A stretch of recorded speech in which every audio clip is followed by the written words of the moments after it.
And we are back here once again with another episode of the MSK show. And this is going to be episode 105. And in this episode of the MSK show, I am going to be having a conversation with Mr. JT Ford. What's going on, man? How are you doing? Hey, what's going on? Glad to be here. Thanks for inviting me on. Have a lot of knowledge of 80s, 90s, 2000s, everything we want to cover. So whenever you're ready, I'm good to go. Yes, sir. And as you guys know, there were some recent people that ended up leaving the show. Happens, not everyone is obviously meant to be, a forever person in your life. You're older, you would probably know that. Some people are only in your life temporary. And at that point, you just have to move on. And I've told people this before. You will be seeing me do various more one-on-ones than I normally do because I have to kind of figure out who am I going to bring on the panel shows. I have to also figure out, okay, who's going to be just people that I kind of have a one-on-one with every once in a while, because not everyone can be part of a group and more people are just better at, having a one-on-one conversation, because there's always going to be that time in a group where someone says something and it always sets somebody off. And then obviously it's my fault because people don't know this. When you're a podcast host, everything that is said on your show revolves around you. Even if you didn't say it yourself, everyone basically blames whatever happens on you. So since this is your first time on the show, I'll ask you this. We'll just get this out of the way. So let's say if you do happen to come on the panel shows at some point, or we do a one-on-one later on in the future, we can just get this out of the way. And since you're wearing a Wolverine shirt, you would know where I'm going with. Superheroes all have their origins. So how was your life growing up, man? I mean, growing up, I grew up in Chelsea, Massachusetts. So I grew up in the projects. I didn't have too of a happy upbringing. I'm a product of a one-parent home, a single mom. So we grew up kind of struggling. But as I progressed, I was able to get away from that situation. I moved out of that state, came down to Florida, and I made a new life for me. I actually went to school, became an IT engineer in the payments industry. So every time you swipe a credit card, I made sure the money kept flowing. My biggest client for that was actually Dunkin' Brands Inc. You know them as Dunkin' Donuts or Baskin Robbins. And they have tons of locations across the US, across the world. I mainly focused on North America and had tons of clients that I had to talk to on a regular basis. So that's where I got comfortable, really just speaking to people and working with people and figuring out problems, troubleshooting what they need so that we could get them going. So when it came to your life, as what you just said there, focus on this for just for a second, because a lot of guys won't really get this. A lot of people in the world think this idea where, like, when you have kids, they have to be born into this like perfect scenario, this perfect situation. Just gonna be honest here with most of you guys, that's actually the opposite. What they show you in the movies or TV shows or anime is not how it goes in real life. Most people are gonna end up having lives like we did. We just kind of grow up decently poor or struggling, But then you didn't want to live that way anymore. You eventually got past struggling, moved out of the state you were in before, went down to Florida, and lived a better life. And I think you see a lot of guys now, and they're just like, what in the fuck? Do you not want to get out of your bad situation? What has suddenly convinced you this is good? Yeah, people say depression, people say like other things like that. But, I think generally being a guy and honestly moving out of a bad situation just changes your mind, or having some sort of like drive and ambition. Like, what happened to guys? What happened to the guys that would just go outside and start building shit because they were just fucking mad that where they were living wasn't good, or they wanted just a nice outlet? You fully changed your life. You're like, glad I did that. You probably have like some flashbacks now going like, damn, I don't ever want to go back to that ever again. Right. You're absolutely right. I have flashbacks, and especially when I see people that I grew up still living that same life. I mean, I've been out of there for 20 years. I got married. I have kids. Oh, you do? So Okay, awesome. we Yeah, changed you living the American dream. That's amazing. You went from exactly. the rags to riches story. That's awesome. Okay, how long have you been married for? I've been married for 18 years, but I've been with her for 28 years. That's crazy. And you have a boy and a girl, 2 boys, 2 girls. 2 girls. Yep. Okay, so you never got the boy chance, but how old are your daughters? Are they like teenagers or older now or whatever? I actually planned that out pretty well. there's actually a 10-year gap in between. One's 28 and one's 18. She's turning 18 on Christmas Eve, actually. And Awesome. so I had a built-in babysitter. So I worked that out perfectly.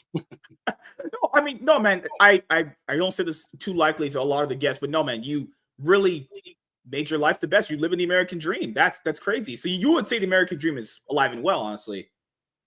Absolutely. It definitely took a hit over the past few years. There's been a lot Obviously. of struggle for everybody. We're all hoping that that's going to reset itself Mhm. and we're going to get back to actual normalcy for the American dream. The American dream is lifting everybody up, not putting them down. So whenever I try to meet somebody or talk to somebody, I'm always trying to help them get to that next phase of their life where they're trying to go. If you have a goal, my job in life is to help you get that goal. That's how I look at it. Because I've had so many people help me reach my goals, it's time to pay it forward. Mhm. I'll say, do you like your governor, Ron DeSantis, actually a lot? I actually love my governor, Not a lot of states can say that. especially how he handled the pandemic. The way that we stayed open, we were able to survive. We were able to not only survive, but thrive. And we were able to lead the way as an example for other states to follow, where other states were shutting down and people were losing their jobs, businesses were closing because of this. We were staying open however we could. We were still practicing safe measures, but we also had a common sense approach to it where we even our surgeon general, he was on board saying, "Hey, look, there's ways to get around this. There is a certain percentage that we can go through, and we don't have to put all of these restrictions in place to be safe." So I applaud our government in particular, our state government, for the way that they walked us through all of that. The other thing I'll bring up there is, you know how you've been married for a long time, Mhm. you've been with a woman for a while. You know, like hardships are something you've been through. How would Oh yeah. you give advice for people that are obviously married, going through hardships, and they just kind of want to call it quits? Because you didn't do it. Right, exactly. And don't get me wrong, there's plenty of times where both of us may have wanted to call it quits. You wanted to throw her So out the window. yeah, absolutely. I mean, nobody says that there's not going to be struggles. There's always going to be struggles, but it's who you can lean on in those struggles that matters, and who's going to be there when you're at your lowest to help pick you up. And that's usually your partner. So if you're going through a struggle right now, see it through. Come up with a plan together. Take both sides of the picture and put them together so that you guys make a whole. And then come up with a solution together. Don't try to walk your path this way and she walks her path that way. Walk the same path together. If you can do that, you guys will fight through anything. And the one thing that'll test you the Mhm. most is your kids. They'll try to they'll try to Oh, pit you against each other. Well, mom said this. Well, dad said this. Well, no, no, no, no. We talked about this, and I know exactly what she said. because I think there's an old saying: hardships breed stronger people. You know, I feel like when things are too Absolutely. quiet in someone's life, they don't really. I'm not saying people have to go through hardships to make themselves better people, but you see the impact that hardships have on people, like the ones you've known throughout your life, and you're like, hello, the people that have been through the ringer, literally, they're like, you know what, nothing can phase me anymore. I'm just ready to take on anything. You know, seeing like people pass away in your life, seeing just like the highs and lows, man. It's crazy how there are people out there that don't even know what hardship really is because their parents worked so hard that they don't have that. And that's fine.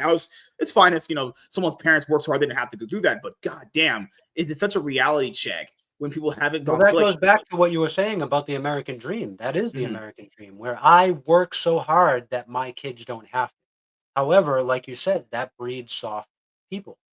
You don't want to do that. You want to have some sort of balance. And that's actually what me and my wife are that's what holds us together. Because as I said, I went through those struggles. I grew up in the projects. I lived off government assistance, food stamps. I remember paying with food stamps, not with an EBT card, but with actual food stamps that you had to pull out of the book and give to the person. So yeah, I go way back with that. And my wife, she never had that. She never had struggles. Her parents made sure she lived that life that we were just talking about, where she never wanted for anything. So she didn't have the struggle. So we kind of balance each other out. So we actually that goes to what we're doing in the future. I told you what I did in the past, where I was an IT engineer. I actually got out of that during the pandemic, and I went into real estate investing. So now, for the past 4 years, we've been um, building a portfolio of real estate. And in the meantime, we've come up with a new idea where we're going to build a nonprofit campground where it's based on the balance of yin and yang. So we're going to have two sides of that campground. It's going to literally be shaped in the shape of a yin yang.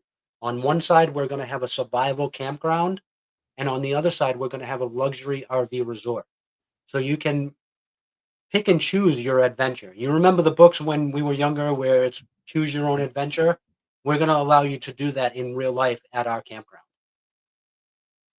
So I'm pretty sure you know about the real estate market pretty well. I'm just from going off of some of the things that I'd heard. Is it getting better, or is it getting going to be potentially worse? Under there was that certain president people were under, and let's just say this people buying a house under these people was very expensive, like in the $200,000 range. Then you have companies like BlackRock and Vanguard buying up all the property and trying to sell it back to the youth for like two, three, four times the profit. That's why a lot of people are staying at home with their parents. It's not even just because they want to, it's because they can't afford to move out and do that whole American dream thing. Because like a lot of parents, even I don't know, your mom or dad or whatever you had, that person would say, go to school, go to college, buy a house. And it's like that. People don't understand that's been drastically changed in many years. I'm not even saying you have to change your whole life view, but the type of advice that the older people gave us growing up is not really the same way anymore. The path is different. Like I'm pretty sure you know people in life who didn't even go to college and have a pretty good life in general. Without college, without a college degree, nothing. So you bring up a whole lot of good points in there. And the answer is neither a yes or a no. It all depends on where you are in the real estate market. If Mhm. you're a first time home buyer or if you're buying a personal property for yourself to live in, it's not going to be beneficial for you to buy right now. The interest rates are crazy. Like you said, the prices of the homes themselves are crazy. Now, if you're in a situation where you can get creative with this, um, let me back up a little bit. You're absolutely right that we were taught there's a blueprint where you have to go to school, get a degree, get a job, get married, buy a home, raise kids, and that's the only way you can do it. Well, I'm here to tell you that there's more than one way to skin a cat. That is not the way you do it, and that is not the way that successful rich people do it. What they do is they stay away from the actual mortgages from banks and stuff like that. Those are not going you can't pay that mortgage down. You're gonna have to refinance every couple of years, and you start over fresh every time you refinance. So what you wanna do and I actually have books written on this. One of my books is named "Turning Shit into Gold." So what I do in my business model is I buy properties that nobody wants. So distressed properties, properties that people are underwater in, where they're about to be foreclosed on, stuff like that. So I'm on the investor side of the real estate market. I'm not on the buyer side. Does that make sense? Makes sense, yeah. So what I try to do is I actually try to put out as little money of my own as possible.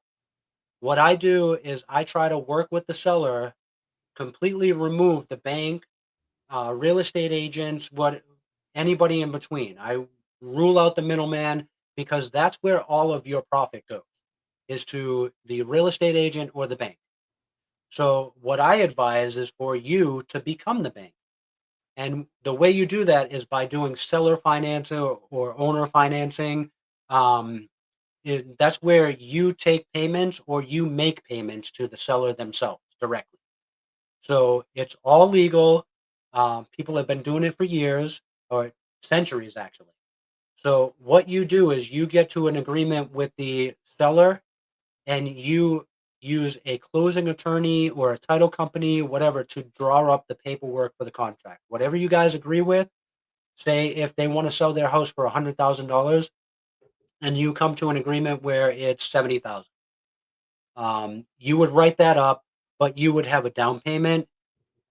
Same thing as a mortgage. You would have a down payment. You have to pay a certain percentage of that 70,000 upfront, and that goes to that title company or the closing agent. It doesn't go directly to the seller because you never want cash to trade hands directly from you to because so much can get convoluted in there. Somebody can say, I never got the payment, and you don't want that headache. So you Yeah. use a closing attorney and they hold the money. So they also draw up all the contracts on what you agreed to, what percent interest you agreed to. Sometimes you can even get a 0% interest, and that's the the holy grail of seller financing deals. If you can get a 0% interest for however many years, that's golden because that's where you end up losing your money is in the interest. And that's where the seller ends up making their money is in the interest. So when we turn around and we actually sell that property, we sell it to rehabbers. We don't sell it to people that are going to move in and live in it. We sell it to a rehabber that's going to fix it up and then sell it themselves. So we also do seller financing on our side. And our goal is to make their payment pay for our payment to the seller. Does that make sense? Because So you're if essentially we removing the bank, so there's obviously less interest in the payments that you're actually going through, which is good. well well that way we become the bank. Mhm. So we're actually working with a buyer over here. We bought the property from the seller for these terms. Now we're selling it to another buyer, which is the rehabber, and we're selling it on terms as well. So they have to give us a down payment, which usually covers the down payment to the seller, and they have to give us a monthly payment plus interest. So the interest that we're I know. going I to see what you're charge doing. them. You're generating passive income to pay off. Yeah. Exactly. Yeah. So what we're doing is we're trying to make a certain amount of money on that in between there, where they're paying our mortgage to the seller, but we're making enough on their payment to us where we can um, put that into another investment. Yes, sir. It seems So like you that got way a you build a portfolio. seems like you have a really good idea for what you want to do. Man, just that's crazy how you left your how long were you in IT for, actually?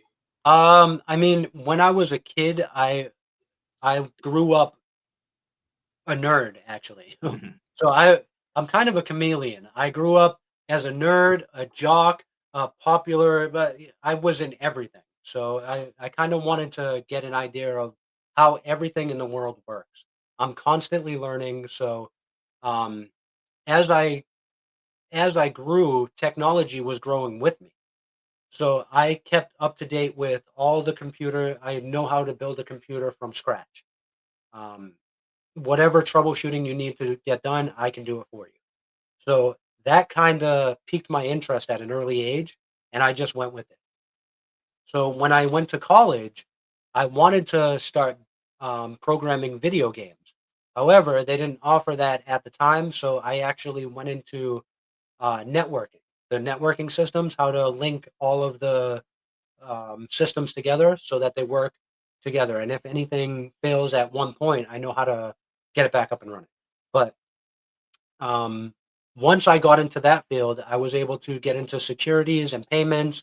I got a job with a pretty good company that has pretty prolific customers. We're talking Burger King, Papa John's, McDonald's, Dunkin' Donuts, Giant Stadium, Yankee Stadium, pretty high profile customers. So we were high profile clients. So we were held to a high standard. We had to keep that high standard up. So I had to constantly be up to speed on the latest technology and the latest securities in the payments. As you were saying earlier, the payments usually depend on any. um, restrictions that come out of government. So we had to constantly be involved in what the government was doing as Probably well. not something you wanted. So, well, it kind of got me more focused on politics.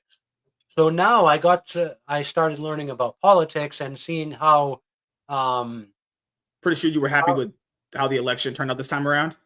I am extremely happy about how the election turned out.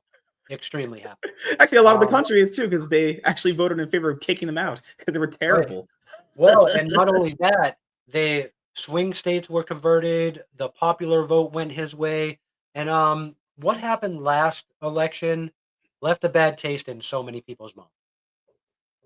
There was a lot of stuff that could not be explained, and we said, "Hey, look, we're not gonna let that happen this time." So, Mhm. I believe that the country did what was best for the country, Yeah, because what we went through over the last 4 years devastated so many Americans and benefited so many non-Americans. So we we need to make sure that we take care of Americans first, whether they be white, black, Puerto Rican, Haitian, whatever. You're an American first. So we need to make sure that we take care of our Americans before we take care of other countries. We are not the world police. We sympathize with you. We'll help however we can, but if our people are dying on the streets, we need to take care of that first.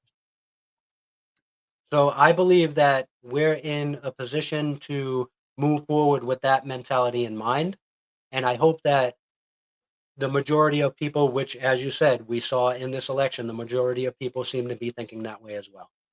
And not only that, it's good for the economy.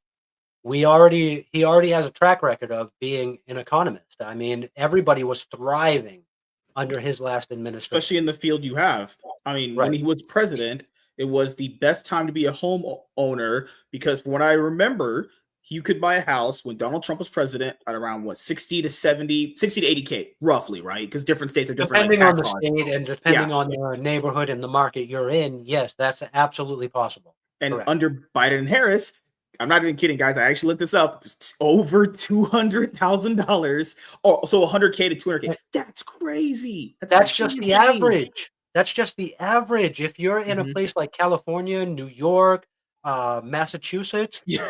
you're not buying a house. It's just, I mean, if you're just a, you have to have um, some sort of big, uh, big reservoir that you can draw on to be able to afford the monthly payment that they have as a mortgage right now. I mean, if you try to rent in one of those places right now, it's $5,000 for a two-bedroom house. It's like, wait a minute, we you can't afford that, and the cost of living is not keeping up with that. If if the wages were able to keep up with the inflation that's going on, it would be we'd be singing a different tune. But it has not been able to do that because with the inflation, the businesses actually had to cut costs, and they have to pass that on to consumers. And with Donald Trump being in there, and sorry, there's so much going in my head right now. I'm not able to get it out of my mouth fast enough No, you're fine. because Good. I've been living through this for the past 4 years. Because I've been on the business owner side of that, I was able to leave my career in IT, working for somebody else, and establish my own business. I see the back end of the business side of that. So I know exactly what Donald Trump is trying to do, Elon Musk is trying to do, Vivek Ramaswamy is trying to do for the American people. They're trying to get them to be independent and Well, I not want to ask you dependent on the this: government handouts. since we had the election, obviously you voted for Trump. When you went and voted, was it a long line or anything? Was it actually? Did you see like the voter turnout be bigger and better? Because from what I've looked up, people are saying voting is not really this popular thing that the media always said it was. Actually, if you look into it for voting statistics, they've actually only risen with every election. They're like average people, to be honest, really don't care about politics all that much. But now it feels like they are because the turnout was so massive this time around. Maybe the average person now is paying attention, which is good. Yeah, but they didn't want you to pay attention before. They wanted to tell you how to think. And that's not how things should be. Go and obviously look into things for yourself, challenge what they tell you, all that stuff. And I'm actually glad there's hope in the world now where people go, you know what, I'm sick of this. I hate these people, get them out. Because it's nothing but a bunch of empty promises every single time. Like I can say this with Trump. At least when he promised, at least for stuff he promised to do, he did do it. The economy was better. So people that said, well, he didn't do anything to make it any better. Well, what are you talking about? There's plenty of things he did to make it better. Like you just objectively. Did you have a 401k? Did you look at it when he was president and look at it when Biden was president? Because there's quite a difference in the 401k. Because people that said, well, people have even asked me, why are you voting for him? The number one reason people don't know is he's trying to keep men out of women's sports. That's Amen. Just good. That's right there is just good enough for me. The whole illegal immigration thing. Of the show that I have 2 daughters. Mm-hmm. Do you think that for a second, if there's a man participating in a contact sport with my daughter, that I'm not throwing on a wig and saying, hey, put me in, coach? You're damn right. I'm jumping in and saying, you're not touching my daughter, dude. It's crazy how people think he hates women, but he's literally helping women save you from, because women don't make the best decisions. They do not. Women on that side are just morons. They think that basically someone trying to save them from men competing with them is somehow misogynistic and you being a bigot. And it's like, no, you are not strong. That man in a dress will clobber any woman in any sport they're in. Sorry. This is how it is. I will save you from, if that means being a misogynist, I will save you from yourself. You don't know what you're saying. You're actually delusional. It's crazy. I completely agree. And I mean, I know that if even my daughter, who I've raised to be able to, defend herself, like I said, I have the survival mentality. I know what the world has to offer. So she needs to be prepared for anything just in case it happens. So I've taught her how to defend herself, but I guarantee you, if she punches something and then I punch it after her, I'm doing a whole lot more damage than she's going to do. She can hit pretty hard. I'm going to be the first to admit it because I'm usually her punching bag. Mm-hmm. So I also know that she's going to have a tough time defending herself against a man. She knows that as well, and that's why we have to teach her different martial arts and different ways to defend herself than relying on power alone, because that's not going to cut it.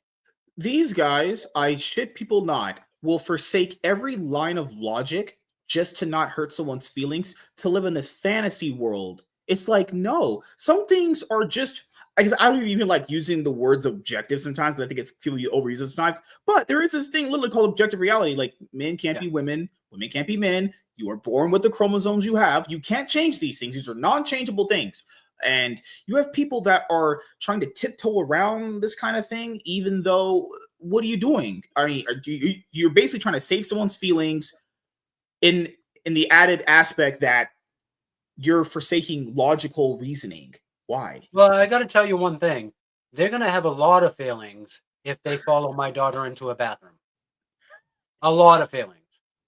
And I'm not talking about crying. Well, there may be some crying too. That might be crying against the bathroom stall. Let's just say that. Yeah, there may be feelings of pain. Right, yeah. Allegedly in Minecraft. Yeah, I mean, I played a video game once about that, so yeah. It's what keeping men out of women's sports. Obviously, he wants to make sure we have a secure border. They obviously lied about crime, because their argument is like, well, they don't commit as much crime as the average American do. That's a lie. I look, that is a legit lie. It is a They're constantly hiding statistics. They're constantly the way that they do it is they take out what makes them look bad to make them look good. But here's the thing. That number is still there. Chicago is still the worst gun violence city every single weekend. It's not. They want to take away police. They want to take away police. It's like no state is over police. To say it. The state you grew up in, Massachusetts, that state's not over policed. That is under policed as fuck over there. Yes. And like I was saying, I have some people that I go up to visit. I have family there in New England. Mm-hmm. I talk to people that I grew up with, and I'm like, how did you fall for this? I mean, we came from similar backgrounds. We have logical thinking. How did you fall for this? Mm-hmm. How did they convince you to do this or think this way? And nobody can give me a logical answer. It's all emotion driven. Mhm. Everything is knee-jerk reactions. They thrive on chaos, and if they don't have an a chaotic situation happening, they don't know what to do with themselves. It's like, go fishing, go relax somewhere, get out of the city and go into the country. Take a second to go inside instead of outside. Reflect on what's going on and just be happy. Stop being so miserable. Mhm.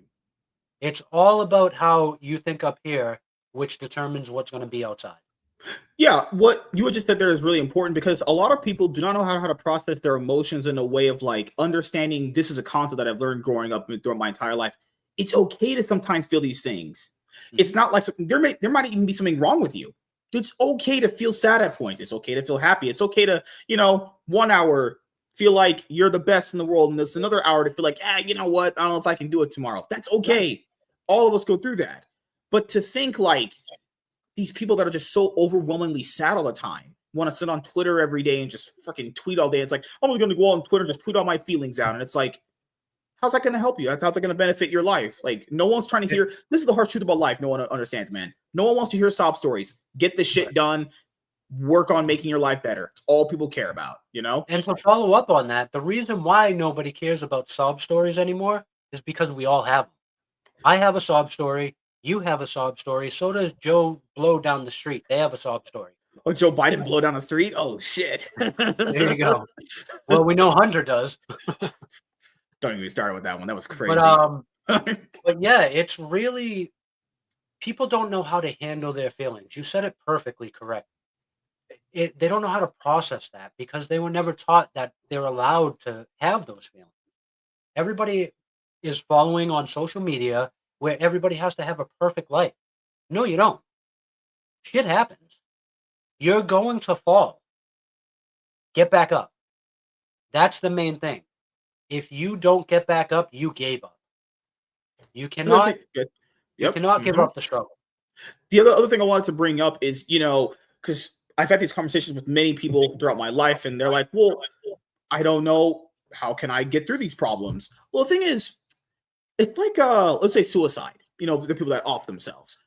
Yeah. But the average person that's going through that kind of stuff, they don't do it. Well, because the average person knows how to control their emotions and handle them in a way where they're not just literally throwing themselves off a bridge, or doing that. The average person knows how to keep it together good enough to make it appear that they have it all together. That's the saying, you're smiling, but you're always sad inside. Yeah, Yeah. people just know how to keep it together. All of us do it. Obviously, Well, those are outliers, but if all of us can do it, it's like, come on, man. we We're are in this all human. together. We all Yeah. have the same brains, we all have the same heart, we all have the same veins. Um, One thing I wanna touch on is we live in a society of suppressing feeling, and the way that you do that, pharmaceuticals. Everybody is prescribed something today to make them feel happy because nobody wants to feel sad anymore. But here's the harsh reality. You can't have happiness without experiencing sadness because you don't know. You can't have good without experiencing evil because you don't know the difference. The way that you know the difference is by experiencing all of those emotions so you know its counterpart when you see it. And so many people, they want to go to a doctor and figure out what's wrong with them. You don't have to go to a doctor. You know your body better than anybody else. If you know that you're feeling sad in this situation, but that situation over there makes you happy, go there.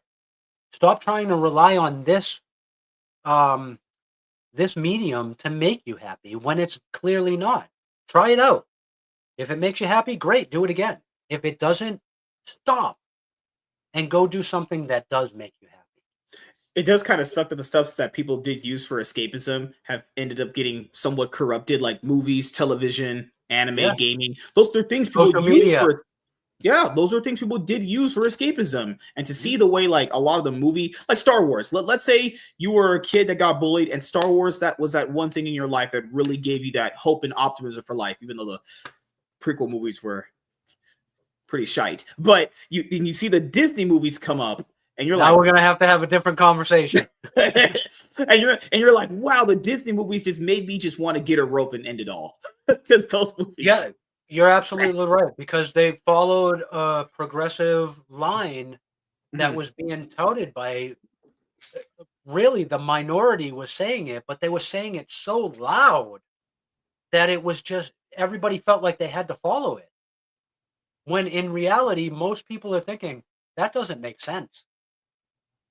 I don't want to see that. Stop shoving that down my throat. Now, we finally realized that we need to hit them in the wallet for them to realize it. Mhm. So when they started getting worse and worse, we started saying, well, we don't want that anymore. We're not going to pay for that anymore. I'm not buying your products anymore. I'm not seeing your movies anymore. And Disney in particular has been feeling that. And I mean, you've seen it with Marvel movies. They started out fantastic with Iron Man, Captain America, Thor, the Avengers, all of them. They did that perfect. But Endgame was literally their end game. They started Yeah, progressively getting more involved in social justice, and nobody wanted to hear it anymore. We're like, it's okay, crazy. People will we'll take it on remember this this. one, but you're People, going mhm. further and further. You're pushing the Yeah. line and pushing the line and pushing the line, and we don't want you. We don't want to hear it anymore. That line has been crossed too many times, and we're not going to pay to be put through you telling us how much we suck. We're not paying for that anymore. The other thing I wanted to bring up to tackle on to your point was that the MCU is probably the biggest example of this. A franchise that basically came up from literally what the new Superman movie is going to have to do, essentially Mhm. save DC from James Gunn. Iron Man, essentially, you could say, quote unquote, saved Marvel Yeah, to a certain extent. It launched this entire, it essentially launched the biggest movie cinematic universe of all time. It's the highest grossing one by far. It'll never be toppled. by The far, movies yeah. that all I think worldwide total is like 36 something. God, It's insane. it's But insane. So it wasn't as I because was fans saying didn't want to not earlier, support, you know? Yeah. And right, then as what I was saying happened? earlier, They got their egos so big, they thought they could do television. They thought they could just kill off their main heroes. And I understand why the actors had a time where they didn't right, want to do it because they've been doing it for so long. They killed off their main characters, and they're like, you know what? We can just out with the old, in with the new. Oh my God, we failed. And actually failed in every single way. It's actually super hilarious. They actually failed in every single regard, other than like right. maybe a few projects here and there, you know. Well, and I like the idea where they, what you said earlier, where they created this universe where it didn't only stop at the movies. They actually had the television offshoots where it would continue that universe. So I actually liked how they did that. I don't like how they progressed with that. How they felt like they had to throw everything against the wall and hope that it stuck. And if it didn't stick, they ridiculed us for not liking it. Well, no, we're the audience. We tell you what we want. You don't tell us what we like. And that's where they started confusing the line. They thought that they knew what was best for their audience. And they failed, like you said, miserably. Like they thought they could just like straight up go and tackle what TV, and it's like they're good lord, they wanted to do TV shows without a showrunner, so essentially no director, because that's what a showrunner is to a Yeah. you know like a TV show. It's the person that puts it all together. Right. What's wrong with them? Oh, the shows were terrible. I was there. I'm pretty sure you were there back when they were dropping. Remember, you were waiting for them to drop in the midnight. Like Yes. we were doing watch parties for them, waiting for the Yep. newest episodes to drop. We were there. I was eager, and after She-Hulk season 1, I tapped out. I was like, "This is Yeah. so trash. This That's is when a never getting lot of better." people tapped out. The only one, I mean, there's ones that people did like. People have their favorites. Like mine, I liked Falcon and Winter Soldier despite its flaws. That's the only one I personally enjoyed. The other ones were so bad. I was I like, was please, okay with that because those 2 have a good chemistry. They work yeah. well together. I love Loki. Loki season 1 and season 2 because of what that brought to the Marvel universe. That actually encompassed a whole bunch of stuff, and you had to think with that. It wasn't just a bunch of, you know, played out jokes. Mhm. which She-Hulk ended up turning out to be. It's like, okay, well, you're playing that joke and you're fighting this cause and you're bringing this and like you said, that's when a lot of people tapped out was She-Hulk, and that was what did it for a lot of people. But Mhm. they had a lot of good shows that came along with that. The WandaVision was pretty good in it. It was a very good creative way of telling a The first story. half, first half had it, Right. yeah. Mhm. So they started it off in black and white, and everybody was like, "What the heck is going on here?" Nobody knew what they were doing until like the third or fourth episode, where they saw, okay, it's progressing through the years of television. It's a television show. She created her own reality in as a television show. So that kind of made everybody think, and it's like, okay, well, now I get it. And then they started branching it off and bringing it into today's reality. And then they introduced Rambeau and the new Marvel and how they brought her into it. So I like how they brought it all out and they brought it together. There was a lot of creativity that went into that. Falcon and Soldier, that was a great pairing. They did that pretty good. The storyline behind it could have used some work. Yeah. Um, the Nick Fury one, I didn't like. Oh, Secret Invasion. Yeah, Secret Invasion, I didn't like. Um, the way that they did the Super Scroll, and then they just created their own Super Scroll to fight that one. It's like, wait, that no. You're Oh, I'm my glad you Super Scroll is better than your Super Scroll. Stop it. you're insane, man. You got there farther deeper than I did. I give up. Literally, I didn't even finish all of She-Hulk. I was Mhm. at the episode where she went to that wedding thing and she, oh god, it was so bad. Yeah. It was like episode 5 or 6. I was like, you know what? I'm done. I am not sitting here waiting for these episodes to drop midnight before a work Yeah. night, sitting here watching dog shit. We were doing watch parties. Everyone's waiting here for an episode, and then every single time we'd watch one of these episodes, it was very rare. The reception was very positive for it, and we would have on stream. It was back when I had my older channel before I had a new one because of YouTube Yep. bullshit. God, it was horrible. And Oh, then and that Star comes Wars to had it another too. one. With Yeah. we did it with Obi-Wan, we did it with Boba Fett, which were, I did as you like know, Obi-Wan. Obi-Wan was good. man. Oh, just sitting through Boba Fett was just Boba Fett was good. God. How did you? The Mandalorian was pretty good for the first, Mhm. um, the first one was awesome.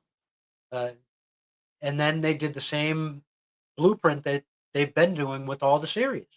And they tried to input their causes into everything, and it's like, again, you had such a good reception and you blew it.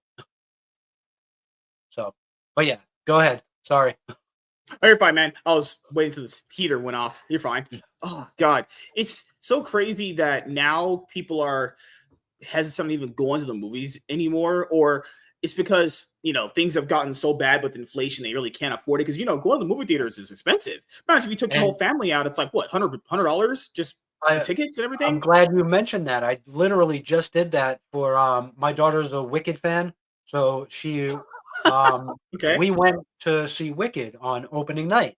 My you goodness. mean your daughters dragged you to see Wicked? Yeah, exactly. But I mean, I'm good with the fine arts. That's entertainment. That I am very focused on her success. So I will go sit in the front row for any show she wants to see if it's going to educate her and teach her better. She's literally she just got a call back for an Adams Family musical. So um she's going for the part of Morticia. So that's a pretty prolific part. That's a lead. So I'm like, yeah, I'll be there with bells on. Whatever you need from me, I'm helping you. Because as we talked at the beginning, we're all about the American dream, and that's bringing up our youth to live their dream. So I'm very supportive. So going to see Wicked with her, absolutely. It's funny, I I was in the Wizard of Oz as a kid when we were doing community theater, stuff like that. Um, I played a munchkin in the Wizard of Oz, so I'm like, okay, well, I know the theme behind it, so let's go. I know the story. And it ended up turning out to be pretty good. It was a great setup. They all did phenomenal. The talent in that movie was phenomenal. Ariana Grande, she is her favorite. She's a very big fan of Ariana Grande. She's a singer. She's a performer. I can actually share one of her performances that she did last week with you if you wanted to hear it. I'll send you a link to that later on. And I mean, when you hear a video of somebody performing, it does not do justice of a live performance. I mean, when I tell you that my daughter blew the roof off of the arena and blew the walls off as well, it's an understatement of how this performance was. But you can't see that on the video because it was taken on a cell phone. So it loses so much. That's why we need to get a lot of people involved in supporting the arts, because if you like the entertainment, the movies that we're discussing, the TV shows that we're discussing, it all starts in the community theaters, the acting lesson, these kids performing. And it's a shame because the schools are all about the athletic programs that they forget about the fine arts. And these kids need our support. So anytime your audience can support them, go out to see what they can do for the fine arts, because we're literally discussing these kids in the future. I always tell people this too, because a lot of people have the same common sentiment. It's like, oh, well, Hollywood is doing only nothing but a bunch of remakes and sequels. And believe me, you guys know me. I will shit on Hollywood anytime chance I get, because I believe in calling them out. But there are times where the studios do put out, let's say, movies that are based on maybe books and shows that you're not familiar with, but people don't go see them though. And at that vein, I can't really blame them. There's no point in making those or quote unquote original movies, and nothing's really truly original at this point anyway.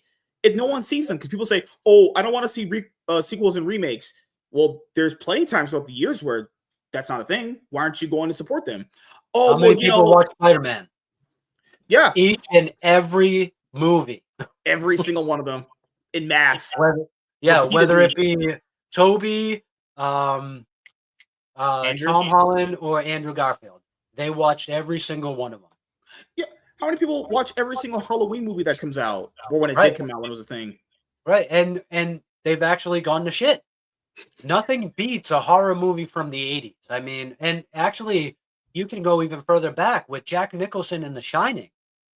That movie that's more terrifying than a lot of the movies that they make today. A lot of them are just jump scares and gore, and that's a horror movie today. It's like, really?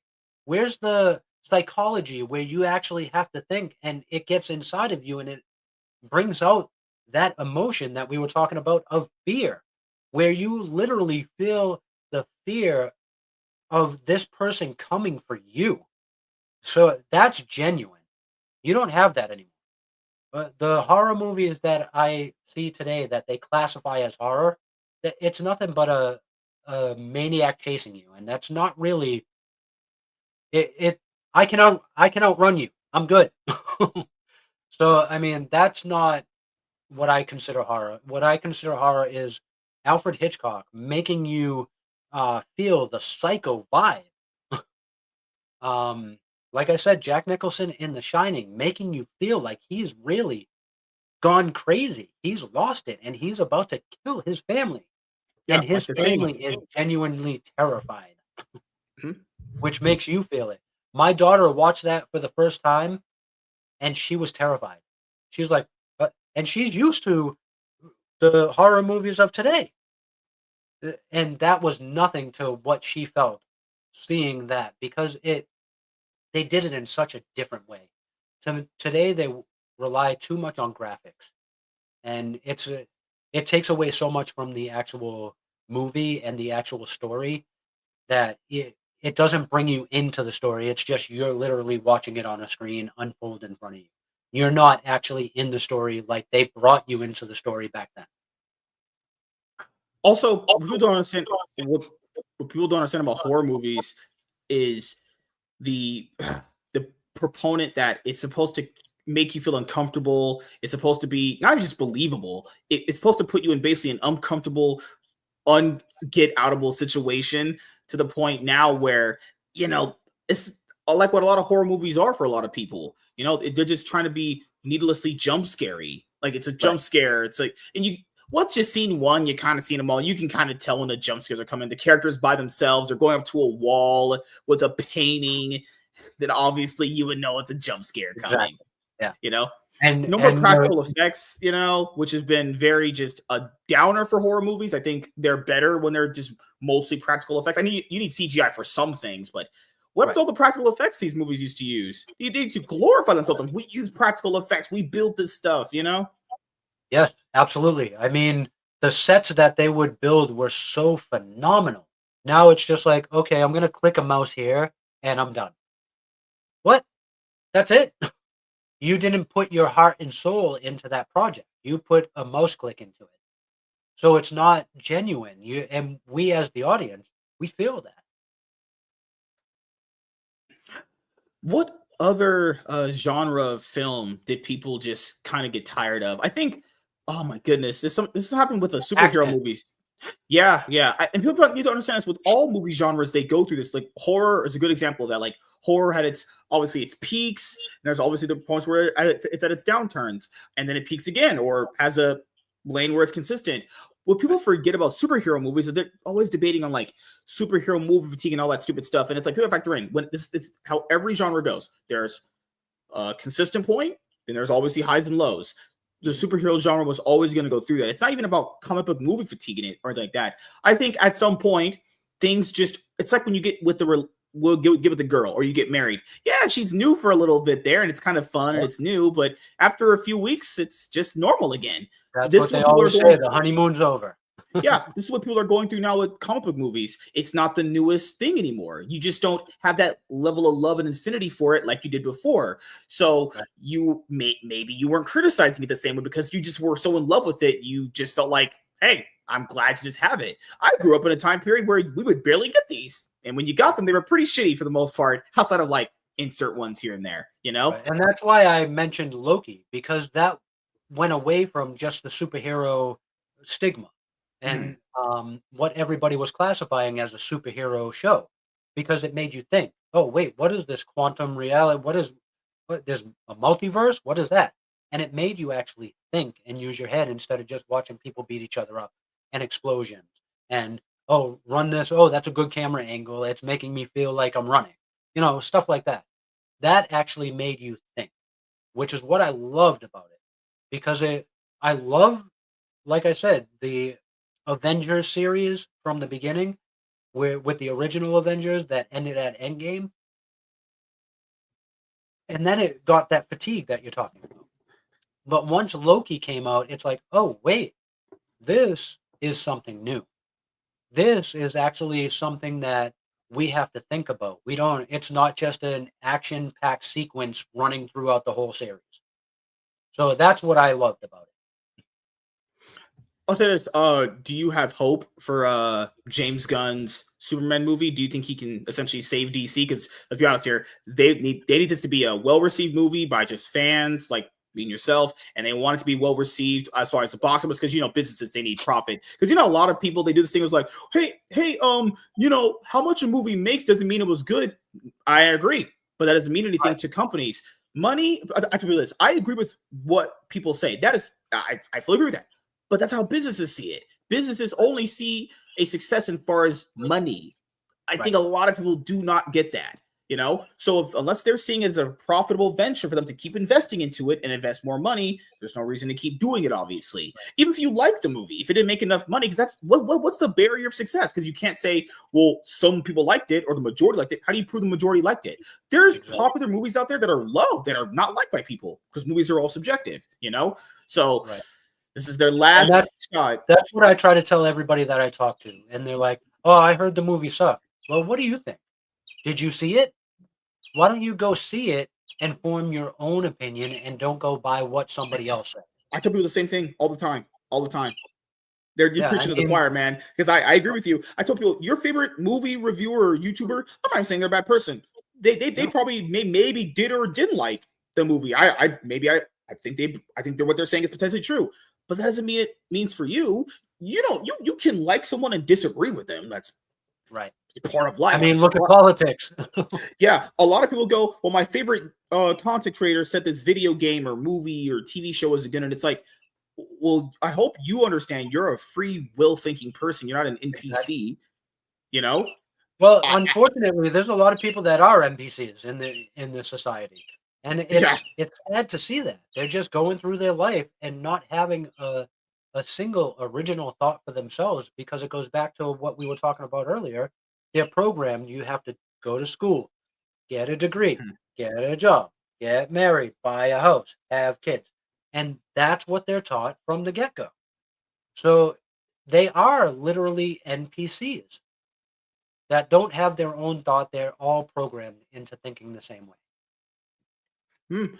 And and I asked them, hey, whenever a movie comes out on, because movies come out faster on digital now, like 2 3 weeks Right. after. If they bought, if they, essentially people don't know if they bomb in Right, the it box depends on office, how they do at the box office. they'll drop them on the streaming service. You could literally, you don't even need to go to the theater. You could just type it up on the internet when the movie Yep. drops that day. Watch it at home. Come to your comfortable point in your house. Right, Or and we sorry, were talking about comfortability of that your own house. actually earlier. You're going to see Sonic 3 at the Yeah, movies.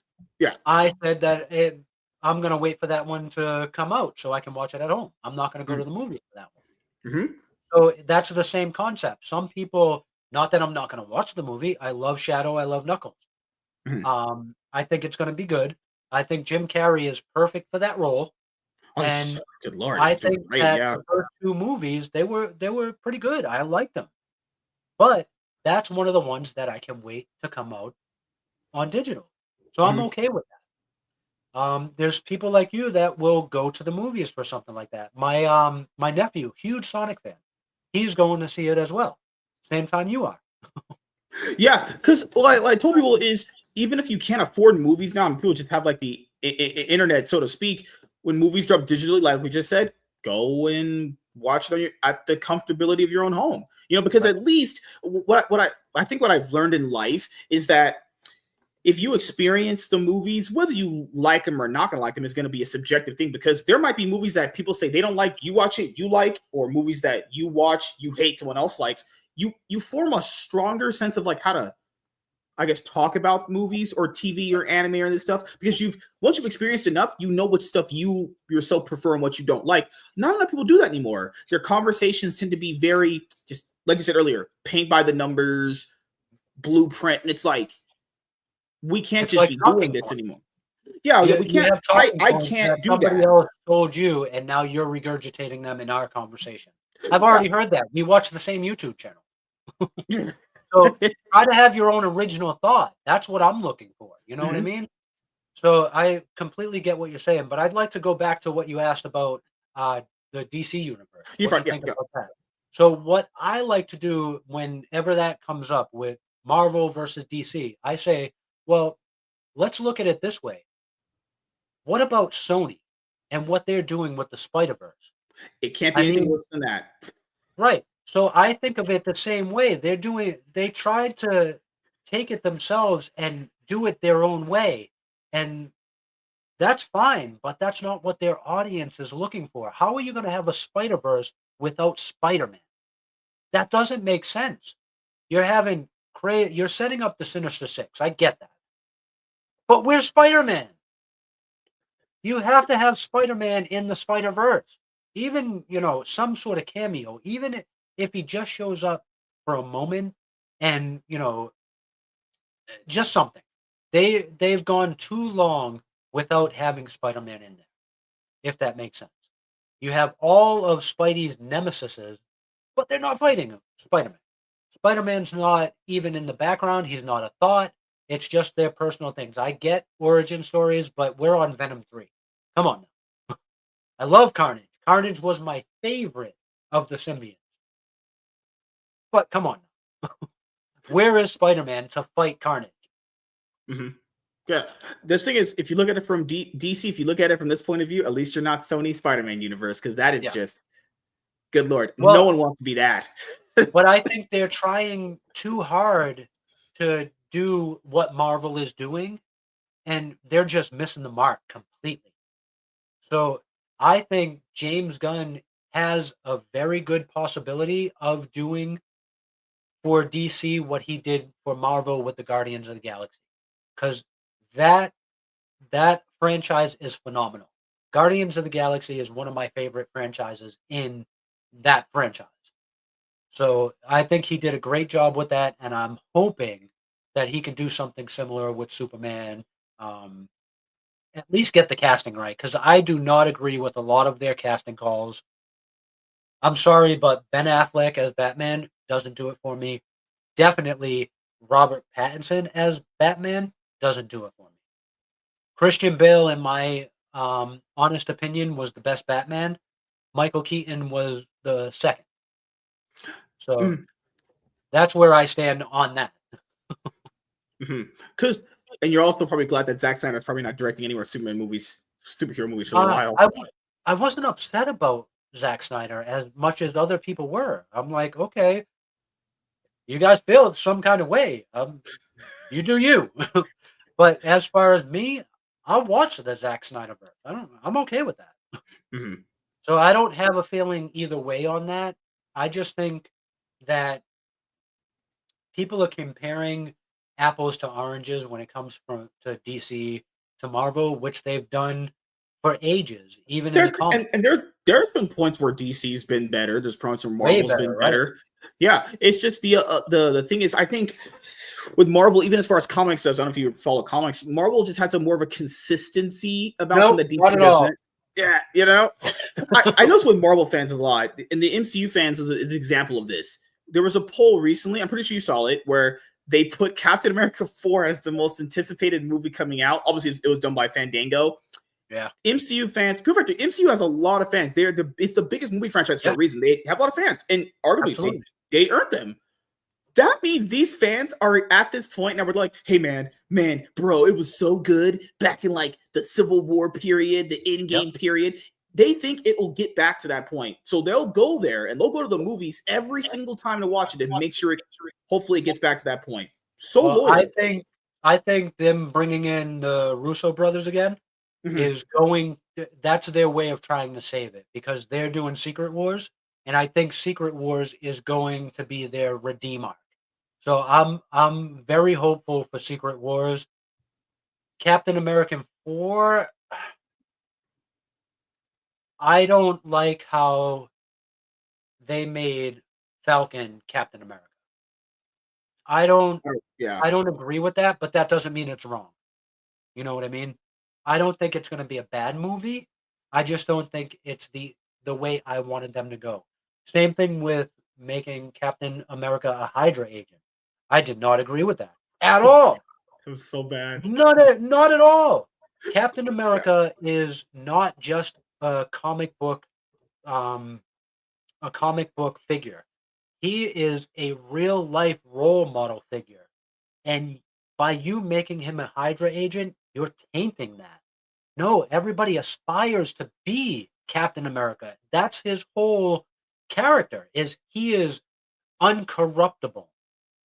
He's incorruptible. You can't do that. No matter what you do to him, you cannot make him go against his morals and values. That's what made Captain America who he was and how popular he was. That's what made him a hero. For you to do that just destroyed a lot of people's childhood. So I was going to ask you this because you have a Wolverine shirt. I'm pretty sure Mhm. you watched the recent Deadpool and Wolverine movie that came out They earlier this year. saved it. They saved Marvel. Saved it. Thank you, Ryan Reynolds, Hugh Jackman. You saved it. Until Love that. Captain America 4 comes out and then destroys it. I mean, if they go with the same mentality as been going with what been producing, then yeah, they're going to destroy it. But if they take a cue from Ryan Reynolds, who said, "Look, man, I'm not going to let you ruin Deadpool. I'm not going to let you do it," then they might be able to salvage it. But if they go along that same line that they've been going, absolutely, I agree. They're going to destroy it. Something that I really liked about the movie that a lot of people don't remember is Channing Tatum was supposed to be Gambit. Now, I didn't Yeah. really always agree that he should be Gambit. I don't think he really looks like Gambit, but I did Mhm. like that Ryan Reynolds gave him that chance to be Gambit again. What an awesome thing he did right there. He got shafted out of getting his Gambit solo movie, and he gave him that chance to prove himself right there. Not a Right, lot of people would do that. and not only that, he didn't just give Channing that, he gave the audience what they wanted. The Yeah. audience was screaming for years for Channing Tatum to be Gambit, and they finally got it thanks to Ryan Reynolds. Did you have a big crowd when you watched Deadpool and Wolverine in your theater? The part where Blade came out and Elektra and Yeah. Yep. God, we had no It cheers. erupted, yeah. We had nothing, man. We had literally had like Really? maybe 10 people in the theater when I watched it. Now it wasn't as eruptive as when Captain America picked up Thor's hammer, Obviously, no. Yeah. but we had, we had some emotion coming out. It wasn't near what that was. That scene is iconic in MCU history. People I don't think they don't can remember. repeat that. So Man, I remember going to MCU movies opening night or opening weekend was just the yeah, crowds just were insane. I remember when the and they Avengers movie dressed up first too. dropped. Yeah, the Avengers movie when it first. I remember when the fucking Hulk bashed Loki on the floor. Oh Yeah, my god, man. I puny would say god. the in Infinity War. Oh my god, I remember there was a part where they went like I remember Black Panther was like engage all defenses and get this man a Yep. shield when they went Get to this man a shield. the Yep. part where he came down and the hammer hit everybody. He's like, bring me Yep. that. And whole crowd just went insane. Oh my Yeah. god. And that's Whatever. why I said Mhm. bringing back the Russo brothers. I hope that that's their redeeming arc because I think that's what they're looking for is the um the Avengers Endgame Captain America pulling up Thor's hammer vibe. I think that's what they're looking for. So I hope and pray that they can redeem it with that. The Russo brothers know what they're doing and they have enough material to work with to bring it all together to become iconic again. So I'm Oh, I'm forgot really one. hopeful for that. No Way Home when Toby and Andrew came out. That got Yeah. a lot of significant reaction. And they did the audience good by making that the meme come true where they all pointed at each other. Me? You? Me? Man, it's so crazy how that was just 3 years ago. That movie was so hyped. There was a lot of shit leading up to that movie too. Remember, there was Black Yep. Widow, there was Shang-Chi, there was Eternals. I mean, Good God. see, a lot of people shit on Eternals, but I love the story and I love how they brought in the um the Celestials. I mean, that was really what that movie was about, to bring the Mhm. Celestials to life and bring them into the MCU and make you feel like, okay, they're really taking a part in this now. And that was expanding the universe. That was bringing it all that was taking our little Avengers superheroes that Robert Downey Jr. as Iron Man got a little um, he got a little vision of when he went through that hole to drop that nuke. That brought that to reality, is what I feel. I'm not the storyline of the Eternals themselves. Don't care about the movie. What I love about it is how they were going to destroy the Earth and they saved it from happening, but that brought the Celestials to life, and it showed us how the Celestials are born. And now they're incorporating that by bringing them into the other movies. You see in little credits or little newsreels that are coming across on different ones where, hey, there was a giant thing found in the Eastern Ocean or whatever. Mhm. So they're bringing that into the universe, and I love how that's expanding. They already brought the how am I not in Thor, Love and Thunder, Eternity. They brought Eternity in now. So they're bringing all of these cosmic beings to life for us off of the pages, and it's bringing it into such a much bigger reality than what we're focused on our Earth. And to bring that in, I would love to see the Beyonder come into Secret Wars. And Doctor Doom, as you know, they're introducing him, and I would love to see him steal the powers. I would love to see that as part of the arc. So, what are your thoughts on that? On how it's leading up to that? Do you think they're going to be doing that? Oh man, it's for me. Things have been such a jumbled mess with the MCU so far. There's so many elements like that getting introduced. So many loose ends. Yeah, and it feels like they're kind of just throwing something there and just hoping it just sticks. Because with the other Infinity Saga, it felt like there was a actual lead up to it where they were carefully trying to place things at a specific moment in time to make sure it mattered. They even Right. introduced Thanos earlier in Guardians. Remember when the chair? I remember when the chair turned over, everyone was Yeah. freaked out. Like, he's all this guy means his business. Like with the whole Kang situation with Ant-Man 3, that got thrown over because Jonathan Majors had Oh my that god, and he situation. was perfect for that role too. He was such a good king. I loved him in that. But social justice struck again, and it's They throw like, him, come yeah, on, man. and it was And crazy. They now throw him away. everything and now all the cases are dismissed, they're getting dropped, all this, but he's out of a job. And us as the audience, we missed out on that. hmm I think after Secret Wars, they're gonna be doing X-Men after that because I had heard through the rumors that I was reading that they couldn't really cast the X-Men cast they wanted. There was this like so basically Fox signed these actors to like this contract to the point where they're letting the year expire out before they do their own X-Men It casting. was Sony all over again. Yeah. Ugh. Yep. Then with X-Men, But people talk about social justice. Imagine what they're going to do with X-Men potentially. I well, hope they yeah, I don't go down the mean, road. you saw what they did with X-Men 97, the I reboot, did. the continuation of where they Mhm. left off in the animated series.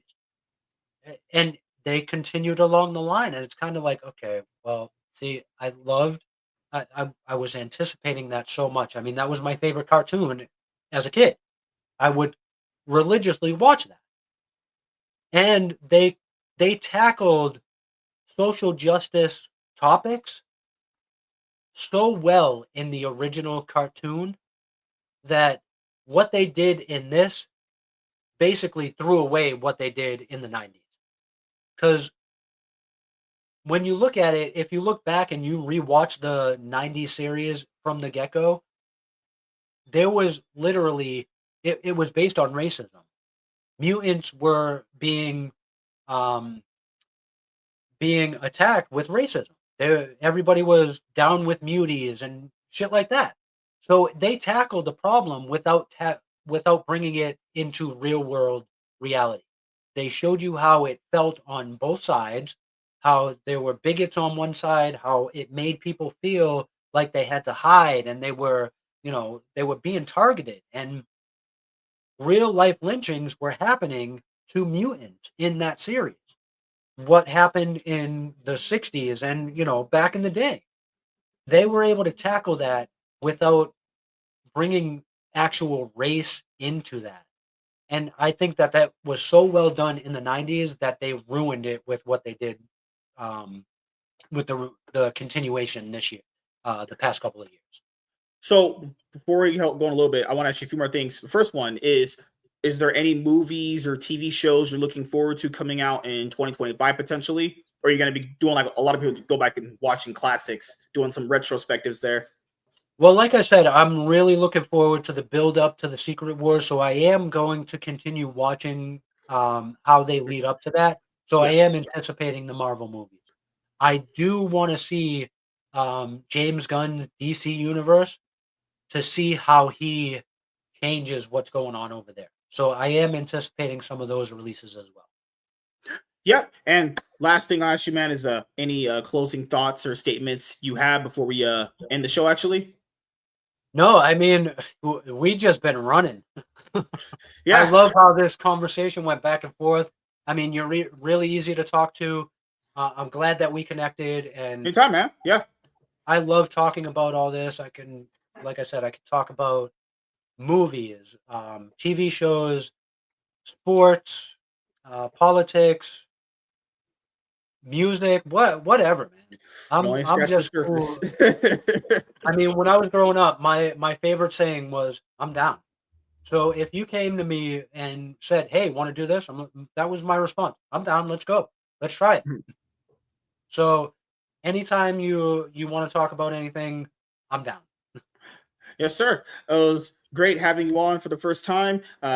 Just want to say to everyone here, thank you guys for checking out this episode of the MSK Show, and we'll see you guys in the next one. Have a great day, everybody.